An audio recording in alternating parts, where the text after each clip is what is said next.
John Doerr, the legendary investor who bet successfully on Google and many other blue-chip startups, pumped $80 million into the business, predicting that it would be the fastest company ever to reach $1 billion and would become more important than the Internet. The inventor himself was described as a modern Thomas Edison. He already had a track record of remarkable breakthroughs. His portable dialysis machine had been named the medical product of the year.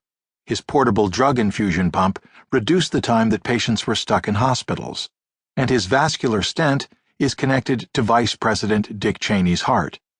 He had accumulated hundreds of patents and received America's highest honor for invention, the National Medal of Technology and Innovation, from President Bill Clinton. The inventor projected that within a year, sales of his newest product would reach 10,000 units a week. But 6 years later, they had sold only about 30,000 units in total. After more than a decade, the company still hadn't become profitable. It was supposed to transform lives and cities, but today it is used only in niche markets. That product was the Segway, the self-balancing personal transporter. Time called it one of the 10 biggest technology flops of the decade. Segway as an investment was a failure, no question about it, Doerr admitted in 2013. I made some pretty bold predictions about Segway that were wrong. Why did such savvy business minds all miss the mark? Some years earlier, two entertainers got together to create a 90-minute television special. They had no experience writing for the medium and quickly ran out of material, so they shifted their concept to a half-hour weekly show. When they submitted their script, most of the network executives didn't like it or didn't get it. One of the actors involved in the program described it as a glorious mess. After filming the pilot, it was time for an audience test. The 100 viewers who were assembled in Los Angeles to discuss the strengths and weaknesses of the show dismissed it as a dismal failure. One put it bluntly, "He's just a loser. Who'd want to watch this guy?"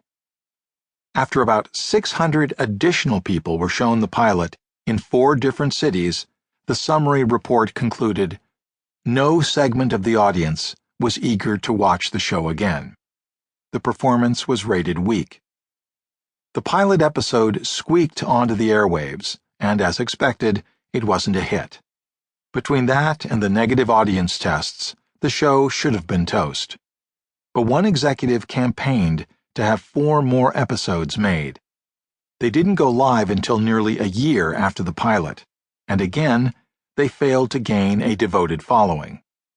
With the clock winding down, the network ordered half a season as replacement for a canceled show. But by then, one of the writers was ready to walk away. He didn't have any more ideas.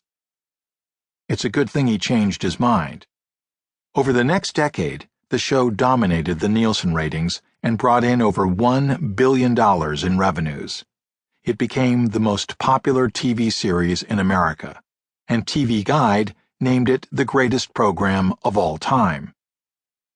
If you've ever complained about a close talker, accused a partygoer of double-dipping a chip, uttered the disclaimer, "Not that there's anything wrong with that," or rejected someone by saying, "No soup for you," you're using phrases coined on the show. Why did network executives have so little faith in Seinfeld? When we bemoan the lack of originality in the world, we blame it on the absence of creativity. If only people could generate more novel ideas, we'd all be better off. But in reality, the biggest barrier to originality is not idea generation, it's idea selection. In one analysis, when over 200 people dreamed up more than 1,000 ideas for new ventures and products, 87% were completely unique. Our companies, communities, and countries don't necessarily suffer from a shortage of novel ideas. They're constrained by a shortage of people who excel at choosing the right novel ideas. The Segway was a false positive. It was